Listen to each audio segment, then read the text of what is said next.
ये question JEE mains 2024 में आया और ये एक कोनिक सेक्शन का सवाल है। तो क्वेश्चन इस प्रकार है कि if one of the diameter of the circle x square plus y square minus 10x plus 4y plus 13 equal to 0 is a chord of another circle C whose center is the point of the intersection of the line 2x plus 3y बराबर 12 and 3x minus 2y बराबर 5, then the radius of the circle C is। एक वृत्त है x square plus y square minus 10x plus 3y plus 13 equal to 0। एक का व्यास एक दूसरे वृत्त सी जिसका केंद्र रेखाओं के प्रतिच्छेद बिंदु पर है कि जीवा है, तो वृत्त सी की त्रिज्या क्या है। तो सवाल देखते हैं एक बार। लिखा हुआ है कि अगर if one of the diameter of the circle x square, एक सर्किल दिया है x square plus y square minus 10x plus 4y plus 13 is equal to 0, ये एक वृत्त है। अब इस वृत्त का कोई केंद्र होगा। कह रहा है कि one of the diameter of the circle, ये इज एक वन ऑफ द डायमीटर। अब इसका डायमीटर बना लेते हैं। वन ऑफ द डायमीटर मतलब इसका एक कोई डायमीटर होगा इस तरीके से जो इस केंद्र से होके जाता होगा। और ये कह रहा है कि one is the chord of another circle C, कोई और सर्किल है जिसका यही जो डायमीटर है, इस सर्किल का डायमीटर दूसरे किसी सर्किल का कॉर्ड है। तो अब इसका मतलब एक और सर्किल होगा, कोई बड़ा सर्किल हो सकता है, तो इसका ये कॉर्ड बन गया। अब इसका सेंटर यहाँ पे है। तो सवाल क्या कह रहा है, ठीक है, समझते हैं कि ये जो सर्किल है बड़ा वाला, इसका त्रिज्या क्या होगी, जबकि ये जो केंद्र है वो दो रेखाओं पर स्थित है। कह रहा है दो रेखाओं के कटान बिंदु पर है। अब दो रेखा कौन कौन सी है, अब दो रेखा हमारे पास दी हुई है 2x प्लस 3y बराबर 12 और 3x माइनस 2y बराबर 5। इन दोनों का कटान बिंदु निकालना पड़ेगा, तो हमको पता चलेगा ये केंद्र। इस केंद्र को ओ मान लेते हैं, इस केंद्र को हम ओ डैश मान लेते हैं, ठीक है। तो पहले हम लोग इस जो पहला वाला वृत्त दिया हुआ था, ये वाला वृत्त, तो इसका हम लोग केंद्र निकालते हैं। तो इसके लिए क्या करना पड़ेगा, x square minus 10x plus y square plus 4y plus 13 बराबर 0। तो इसको वर्ग बनाना पड़ेगा, इसको वर्ग बनाना पड़ेगा और इसको वर्ग बनाना पड़ेगा। उसके लिए क्या करना पड़ेगा, बाई 2 करते हैं। तो x में बाई 2 करेंगे 10 में तो 5 आएगा। 5 का स्क्वायर ऐड करेंगे और 5 का स्क्वायर माइनस भी कर देंगे। तो 5 का स्क्वायर होता है 25, 25 जोड़ेंगे 25 घटाएंगे। उसी तरह वाई स्क्वायर प्लस 4y, इसमें 2 से अगर डिवाइड करेंगे तो आएगा 2। हाँ, 2 से डिवाइड करेंगे 2, 2 का स्क्वायर जोड़ेंगे 4 और 4 माइनस भी कर देंगे। अब प्लस 13 इज इक्वल टू 0 आ जाएगा। तो ये हमारा पूरा होल वर्ग बन जाएगा, ये भी हमारा होल वर्ग बन जाएगा। क्या हो जाएगा, x माइनस 5 का whole square plus y minus 2 का whole square, sorry y plus 2 का हो जाएगा, ओके, वाई प्लस 2 का होल स्क्वायर।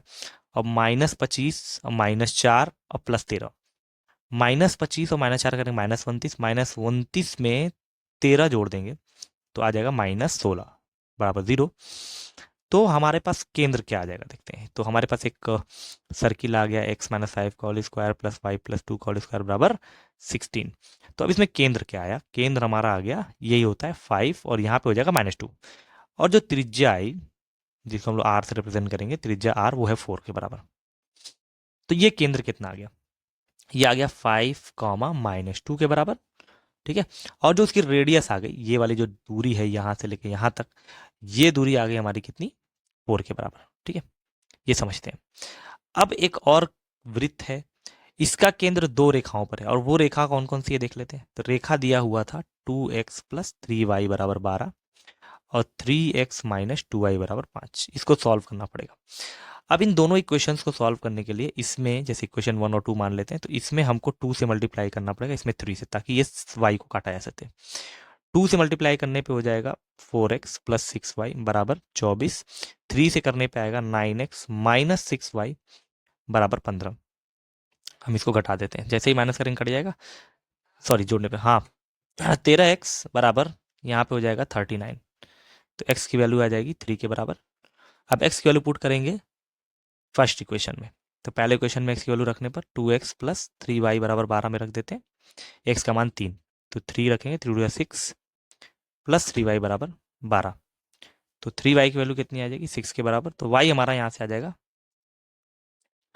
y हमारा आ जाएगा 2 के बराबर। तो हमारा केंद्र क्या आ गया, हमारा दूसरे वृत्त का केंद्र जो ओ डैश है वो आ गया 3, 2 के बराबर। यहाँ पे हम लिख लेते हैं 3, 2 के बराबर।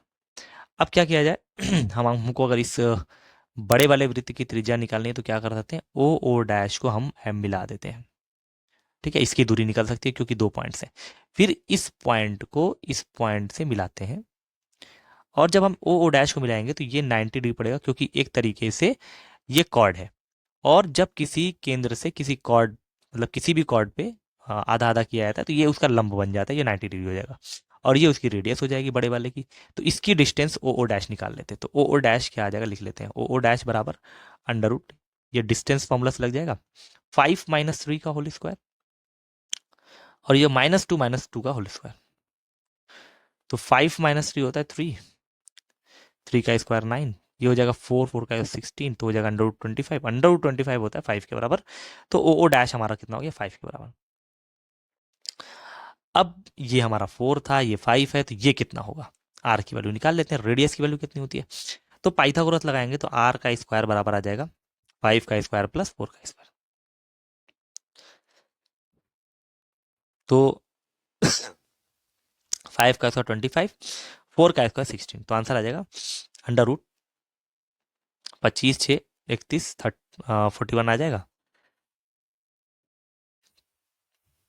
सॉरी, देख लेते हैं हमारा क्या गलती हो रही है। 5 - ये 2 हो जाएगा, 2 का स्क्वायर 4 आता है, √20 आ जाएगा।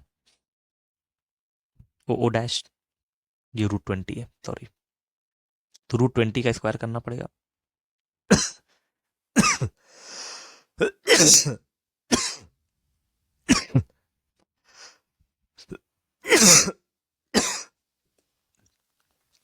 आर स्क्वायर की वैल्यू कितनी आ गई, 36, तो आर की वैल्यू आ जाएगी हमारी 6 के बराबर। तो ये हमारा रेडियस आ गया 6। तो ऑप्शन चेक करते हैं हमारा रेडियस जो है कितना आ रहा है। तो ऑप्शन में हमारे पास 6 है, तो हमारे पास आंसर कितना आ जाएगा, 6 के बराबर आ जाएगा। तो ये हमारा रेडियस होगा फाइनल आंसर, तो हमारा फाइनल आंसर हो गया 6 के बराबर।